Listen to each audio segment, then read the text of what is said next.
मित्रांनो, श्री स्वामी समर्थ. मित्रांनो, आंब्याचं झाड बघताय ना, हे 80 ते 90 वर्षाचं झाड आहे आंब्याचं. आणि हे झाड म्हणजे आमच्या आजीची आठवण म्हणून आम्ही ठेवलेलं आहे. तर यावर्षी ना, म्हणजे आमची आजी होती तेव्हा तिची आठवणी अपुरी राहिली. 7-8 वर्ष झाले आंब्याला फळंच आली नव्हती, परंतु यावर्षी भरपूर फळं यायला लागलेली आहेत. आणि म्हटलं बघूया, आजी तर नाही आहे, आजीला जाऊन 4 वर्ष झालेत. आणि म्हटलं एखादं कैरी पाडून त्याची चव चाखूया. मित्रांनो, त्या चवीमध्ये ना आजीच्या प्रेमाची आठवण आली.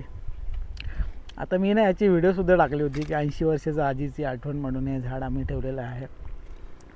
तर खरोखर हे झाड जे तोडायचे आहे ना, आमची कोणाचीच हिंमत नाही झाली. इथे 5-6 मोठे मोठे त्याच्याच वयाची झाडं होती. हे आंब्यांची लागवड करताना आम्ही सगळी आंब्यांची झाडं तोडून टाकली जुनीवाली. परंतु हे झाड तसंच राहिलं आणि कोणाची हिंमतही झाली नाही त्या झाडाला हात लावायची. आज बऱ्याच वर्षातून ना त्याला फळ आले आणि त्याच आजीची मला आठवण आली. असं वाटलं की आजी आज हवी होती या आंब्याचं फळ चाखायला, आंबा चाखायला. मित्रांनो, तुमच्या शेतावर असं एखादं झाड आहे का, तुमच्या आजीची आजोबांची आठवण म्हणून, तुमच्या आईची, कोणाची आठवण म्हणून तुम्ही ठेवलं आहे आणि ते तुमच्या पाठीशी खंबीरपणे उभं आहे असं तुम्हाला नेहमीच वाटतं? नक्की कमेंट करा ना मित्रांनो, जर असेल तर.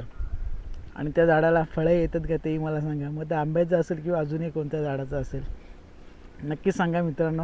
तुमच्या आठवणी कमेंट करा.